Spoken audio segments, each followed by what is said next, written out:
Fala, leitores da Bíblia, graça e paz. Vamos à leitura de hoje em Juízes, capítulo 11 e 12, Salmos 112 e Atos 23. Vamos falar com o Senhor? Obrigado, Senhor Deus, por podermos mais uma vez ler a Tua palavra, que é lâmpada para os nossos pés, luz para os nossos caminhos, palavra inerrante, palavra suficiente para nos orientar com relação a como devemos nos portar diante do Senhor. E a tua palavra não esconde as vezes em que os teus servos falharam na maneira como se relacionavam contigo, como te serviam, e que o Senhor, ó Deus, nos ajude a perceber isso e trilhar um caminho diferente, um caminho de obediência e de retidão, um caminho de integridade, de prudência e de sabedoria, que é o que o Senhor exige na sua palavra. Abençoa-nos, ó Deus, em mais essa leitura, pedimos em nome de Jesus. Amém. Juízes capítulo 11. Jefité, o gileadita, era homem valente, porém filho de uma prostituta. O pai dele se chamava Gileade. Gileade também teve filhos da sua esposa. Esses filhos cresceram e expulsaram Jefité, dizendo: Você não herdará nada na casa de nosso pai, porque é filho de outra mulher. Então Jefité fugiu da presença de seus irmãos e foi morar na terra de Tobi. Ali, alguns homens sem valor se juntaram a ele e o seguiam. Passado algum tempo, os filhos de Amon entraram em guerra contra Israel. Quando os filhos de Amon atacaram, os anciãos de Gileade foram buscar Jefté na terra de Tobi. E disseram a Jefté: Venha ser o nosso chefe, para podermos lutar contra os filhos de Amon. Porém, Jefté disse aos anciãos de Gileade: Vocês não são aqueles que me odiaram e me expulsaram da casa de meu pai? Por que vêm a mim agora, quando estão em aperto? Os anciãos de Gileade responderam a Jefté: É por isso que agora estamos voltando a você. Venha conosco e lute contra os filhos de Amon. Seja o nosso chefe sobre todos os moradores de Gileade. Então Jefté perguntou aos cidadãos de Gileade: Se vocês me fizerem voltar para combater os filhos de Amon, e o Senhor os entregar nas minhas mãos, então eu serei o chefe de vocês? E os anciãos de Gileade responderam: O Senhor é nossa testemunha de que faremos como você diz.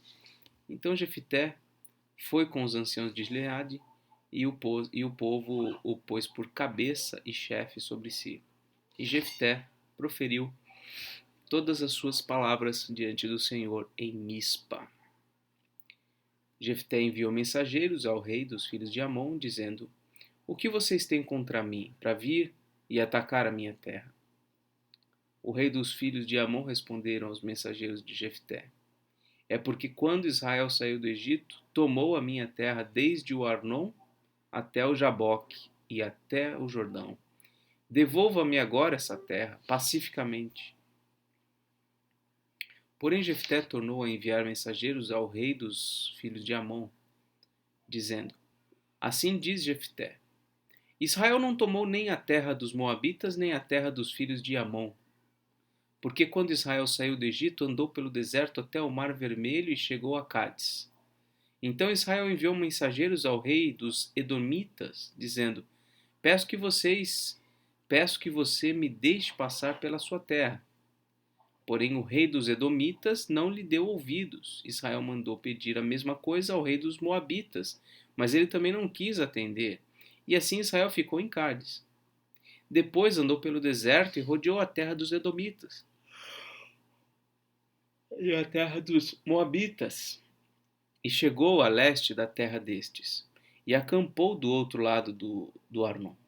Então entrou no território dos Moabitas, porque o Arnon é a fronteira deles. Então Israel enviou mensageiros a Sion, rei dos amorreus, rei de Hesbom. Israel lhe disse: Por favor, deixe-nos passar pela sua terra até o nosso destino. Porém Seom, não confiando em Israel, recusou deixá-lo passar pelo seu território. Pelo contrário, reuniu todo o seu povo acampou em Jaza e lutou contra Israel. O Senhor, Deus de Israel, entregou Seom e todo o seu povo nas mãos de Israel, que os derrotou. E Israel tomou posse das terras dos amorreus que moravam naquele lugar. Os israelitas tomaram posse de todo o território dos amorreus, desde o Arnon até o Jaboque, desde o deserto até o Jordão. Assim o Senhor Deus de Israel expulsou os amorreus de diante do seu povo e de Israel, do seu povo de Israel. E você pretende ser dono dessa terra? Não é fato que você considera como sua propriedade aquilo que Quemos, seu Deus, lhe dá? Assim nós possuiremos o território de todos os que o Senhor nosso Deus expulsou diante de nós. Você pensa que é melhor do que Balaque, filho de Zippor, rei dos Moabitas? Será que alguma vez ele entrou em conflito com Israel ou lutou contra ele? Enquanto Israel morou durante 300 anos em Esbom e nas suas vilas, e em Aroer e nas suas vilas, e em todas as cidades que ficam à margem do Arnon, porque vocês, amonitas, não as recuperaram durante esse tempo. Portanto, não sou eu quem pecou contra você, porém você faz mal em lutar contra mim. O Senhor, que é juiz, julgue hoje entre os filhos de Israel e os filhos de Amon. Porém, o rei dos filhos de Amon não deu ouvidos à mensagem que Jefté lhe havia enviado. Então aqui temos a introdução dessa história, né? O início. Jefté foi desprezado pelos seus irmãos, mas para onde ele foi, alguns homens maus começaram a segui-lo. Ele devia representar alguém muito, muito inteligente, alguém muito perspicaz, que tinha uma liderança muito, muito forte. E quando os filhos de Amon vieram para guerrear contra Gileade, que era sua terra ali, o povo de Gileade foi chamar Jefté para liderar a batalha, para liderar, para comandar as coisas. E ele pergunta, se eu vencer, vocês vão me fazer chefe, rei sobre vocês? Sim. Bom, então ele aceitou. E aí ele foi falar com o rei dos filhos de Amon. E é interessante a gente estudar esse diálogo aqui. Ele conhece a história de Israel, ele sabe por onde Israel passou, quais foram as etapas, e ele está argumentando, mostrando para os filhos de Amon que os filhos de Amon estão errados em querer guerrear com ele. É muito interessante perceber isso. Todos os argumentos que ele utiliza para mostrar vocês estão errados. Vocês fazem mal aqui, em lutar contra mim. Eles tiveram, primeiro que Israel não iria conquistar aquela terra, mas foi porque o rei daquela terra se opôs a Israel, então Israel, em nome do Senhor, reagiu, o Senhor entregou aquela terra nas mãos de Israel. Né? Esse é um argumento. O outro argumento que ele fala é que assim como ele acreditava que os territórios que ele conquistava foram dados pelo seu Deus, o chamado Quemos, da mesma forma Israel entende que o território que Deus, o Senhor, entregou nas mãos deles pertence a eles. Esse é outro argumento. E talvez um terceiro argumento aqui que ele usa é que já tinha passado 300 anos e eles não tinham reivindicado aquela terra. E queriam fazer agora por quê? Certamente porque Israel está sem liderança, Israel não tem uma coesão, Israel está afundado na lama espiritual, moral, enfim, e eles se aproveitam disso. E mesmo com todos esses argumentos, os filhos de Amon não deram ouvidos a Jefté. Então o Espírito do Senhor veio sobre Jefté. Olha a expressão, né? O Espírito do Senhor no Antigo Testamento vem sobre homens específicos, em momentos específicos. Não é uma habitação constante que, como nós vemos no Novo Testamento, após o derramamento do Espírito Santo. Então o Espírito do Senhor veio sobre Jefté. Ele atravessou Gileade e Manassés, e passando por Mispa de Gileade foi até os filhos de Amon. Jefté fez um voto ao Senhor, dizendo: se de fato entregares os filhos de Amon nas minhas mãos, quem primeiro sair da porta da minha casa para se encontrar comigo, quando eu voltar vitorioso sobre os filhos de Amon, esse será do Senhor, e eu o oferecerei em holocausto. Isso aqui é a grande pedra no sapato na história de Jefté. Porque ele faz um voto inconsequente, um voto imprudente, um voto errado. E muitas vezes as pessoas acreditam que pode fazer algo nesse sentido. Fazer algo como isso que ele está fazendo é a tentativa de tentar controlar Deus. Tentar controlar o propósito de Deus. Olha, se o Senhor fizer isso, eu faço aquilo. Se o Senhor agir dessa maneira, eu vou corresponder dessa maneira. É claro que é possível fazer votos, né? Mas eu sou um pouco mais reticente em relação a isso, a condicionar uma prática nossa a uma resposta primeira de Deus. Deixa eu tentar explicar isso. Eu nunca fiz um estudo exegético de algum texto nesse sentido, mas a minha impressão é que nós não devemos colocar Deus à prova dessa maneira. Como? Falando, olha, primeiro o Senhor faz isso, depois eu faço aquilo. É como se nós fôssemos o Senhor de Deus quando a gente faz isso. É como nós falamos para os nossos filhos, um exemplo, nem sei se está certo fazer isso, eu acho que não está muito certo. Mas olha, filho, se você fizer toda a lição, então eu vou levar você para brincar na praia, por exemplo. Quando a gente faz isso, nós estamos nos assenhorando, nós estamos dominando o contexto, a relação com o nosso filho. Nós somos os líderes. Quando a gente fala para Deus, Senhor, se o Senhor fizer isso, então eu vou fazer aquilo. Peraí, é como se Deus tivesse algum interesse naquilo que a gente está oferecendo a Ele. Ele não precisa de absolutamente nada do que a gente possa oferecer a Ele, né? Então eu sou reticente em pensar que a gente deva fazer votos dessa forma. Eu creio que faz mais sentido nós fazermos votos com a visão inversa. Como?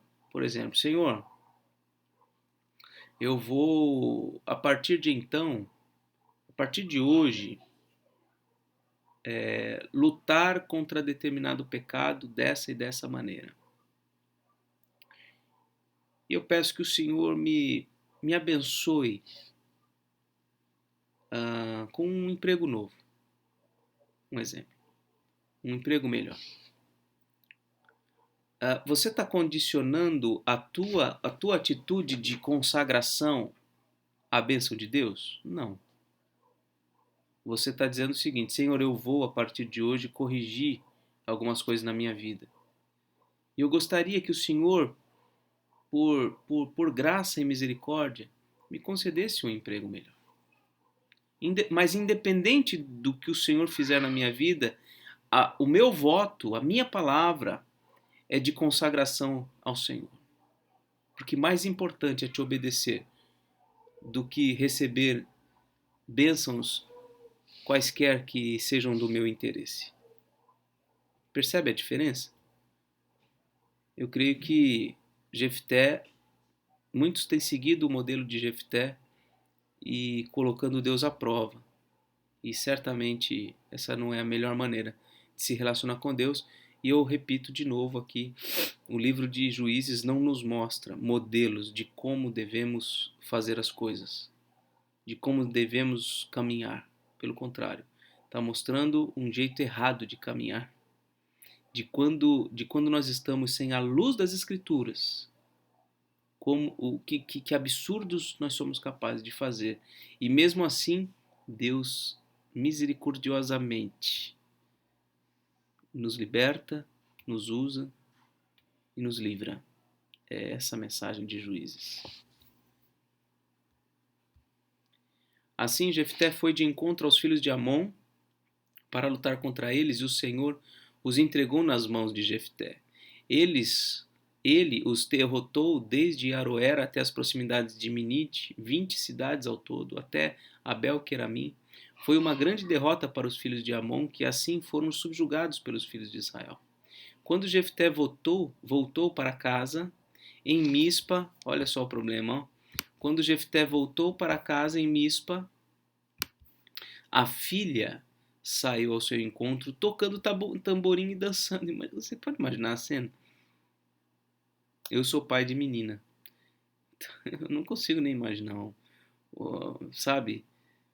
Não dá para imaginar o sentimento de Jefté. E ela era filha única ainda. Ele não tinha outro filho nem filha. Quando Jefté a viu, olha só, rasgou as suas roupas.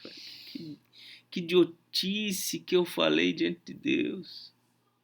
Rasgou as suas roupas e disse: Ah, minha filha, você me prostra por completo.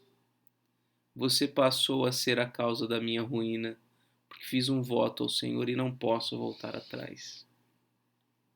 E ela lhe disse: Meu pai, você fez um voto ao Senhor. Faça comigo segundo o voto que fez. Agora que o Senhor o vingou dos seus inimigos, os filhos de Amon. A menina ainda age corretamente, ainda tem um coração compassivo e gracioso com seu pai, mesmo sendo tão, desculpa o termo, tão idiota. E ela disse mais ao seu pai: Que me seja concedido isto. Deixa-me por 2 meses para que eu vá, desça pelos montes, chore a minha virgindade, eu e minhas companheiras. E o pai consentiu, dizendo: Vá. Deixou-a ir por 2 meses, então ela se foi com suas companheiras e chorou a sua virgindade pelos montes. Ao fim dos 2 meses ela voltou para seu pai, que lhe fez segundo o voto que tinha feito. Assim ela nunca teve relações com homem algum. Daqui veio o costume em Israel de as filhas de Israel saírem por 4 dias, todos os anos, a chorar pela filha de Jefté, o gileadita.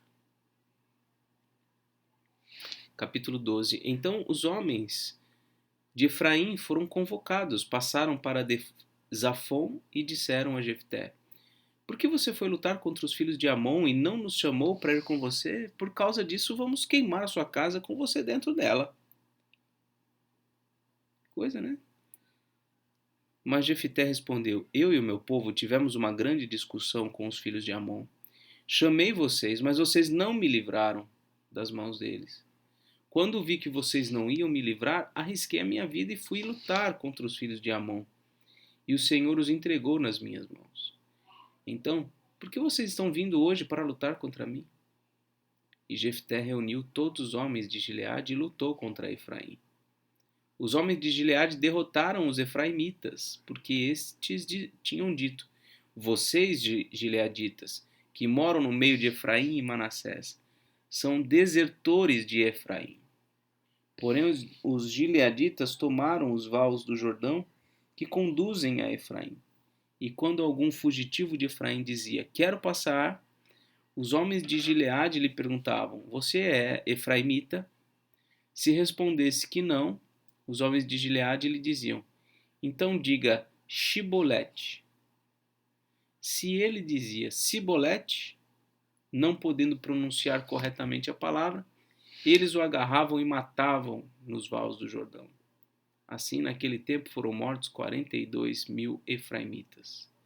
Jefté, o gileadita, julgou Israel durante 6 anos. Ele morreu e foi sepultado numa das cidades de Gileade. Esse aqui é um episódio, né, dos efraimitas, de como os efraimitas se revoltaram com os gileaditas, dizendo que eles eram desertores. E aí Gileade, sempre que passava algum suspeito de ser gileadita, eles tentavam identificar para acabar com eles. Uma rixa muito grande entre Gileade e a tribo de Efraim. E eles usavam uma palavra aqui que o povo lá falava de uma maneira diferente, né? Com uma pronúncia diferente. Interessante, né? O mesmo povo, mas com pronúncia diferente.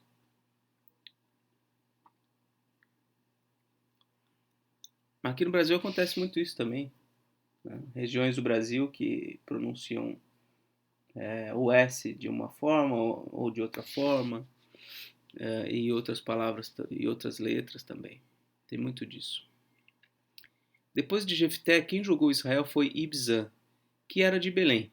Ele tinha 30 filhos e 30 filhas. Olha só, ao longo do livro de Juízes, a quantidade de filhos e filhas que eles tinham. Por quê? Porque era tudo solto, sem regras bíblicas. Então eram muitas mulheres, prostitutas, era uma devassidão total. Ibzan deu as suas filhas em casamento a homens de fora, e de fora trouxe 30 mulheres para os seus filhos. Ibzan julgou Israel durante 7 anos, então morreu e foi sepultado em Belém. Depois de Ibzan veio Elon, o Zebulonita, que julgou Israel durante 10 anos. Quando Elon, o Zebulonita, morreu, foi sepultado em Aijalon, na terra de Zebulon. Depois de Elon, quem julgou Israel foi Abidom, filho de Hilel, o Piratonita. Ele tinha 40 filhos e 30 netos, que cavalgavam 70 jumentos. Abidom julgou Israel durante 8 anos. Então Abidom, filho de Hilel, o Piratonita, morreu e foi sepultado em Piratom, na terra de Efraim, na região montanhosa dos Amalequitas. Bom, vamos agora ao Salmo 112. A felicidade de quem teme a Deus. Aleluia! Bem-aventurado é aquele que teme ao Senhor e tem grande prazer nos seus mandamentos. A sua descendência será poderosa na terra. A geração dos justos será abençoada. Na sua casa há prosperidade e riqueza, e a sua justiça permanece para sempre. Aos justos nasce luz nas trevas. Ele é bondoso, compassivo e justo. Feliz aquele que se compadece e empresta. Ele defenderá a sua causa em juízo. Não será jamais abalado. Será tido em memória eterna. Não se atemoriza de más notícias. O seu coração é firme, confiante no Senhor. O seu coração bem firmado não teme, até que veja a derrota dos seus inimigos. Distribui e dá aos pobres, a sua justiça permanece para sempre, e o seu poder se exaltará em glória. O ímpio vê isso e fica com raiva, range os dentes e se consome. O desejo dos ímpios perecerá. Queria fazer um destaque aqui, nisso aqui, ó. Num tempo em que é tão comum o diagnóstico de ansiedade, olha que interessante esse versículo 7. E o justo, que é feliz, ele não se atemoriza de más notícias. O seu coração é firme, confiante no Senhor. Ele não está preocupado se vai receber más notícias. Ele não tem medo de receber uma notícia triste, trágica, à noite, por exemplo. Ele não fica preocupado em ficar atento demais aí às ligações, às chamadas, às notificações. Não se atemoriza de más notícias. Por quê? O seu coração é firme, confiante no Senhor. O coração que não é firme, o coração que não é confiante no Senhor, fica sempre preocupado com o que pode acontecer. Com o filho, com a filha, com o cachorro, com o marido, com a esposa, com o pai, com a mãe, com tudo. Está sempre muito preocupado. Um coração que não está firme, um coração que não está confiando no Senhor. E agora, Atos 23.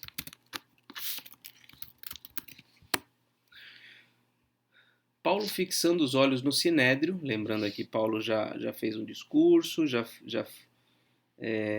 ele foi capturado em Jerusalém, fez um discurso diante do pessoal lá que estava louco da vida com ele. Eles até ouviram até o ponto que ele falou sobre os gentios, aí acabou. Aí ele apanhou, se identificou como cidadão romano, os comandantes lá então livraram ele disso, levaram ele para o Sinédrio. E agora ele está no Sinédrio e vai falar com o Sinédrio, que é o grupo de cerca de 70 líderes judeus, tá? Zelosos da lei, mestres da lei, esse povo todo aí.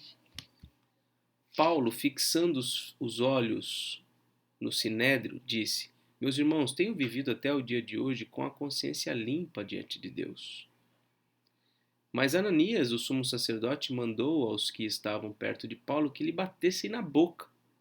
Olha só, ele mal acabou de falar, de começar a falar, já mandaram bater na boca dele. Então Paulo lhe disse: Deus há de ferir você, parede branqueada. Você está aí sentado para me julgar de acordo com a lei e contra a lei ordena que eu seja agredido? Os que estavam ali perguntaram a Paulo: Você está insultando o sumo sacerdote de Deus. Paulo respondeu: Eu não sabia, irmãos, que ele é sumo sacerdote, porque está escrito: Não fale mal de uma autoridade do seu povo.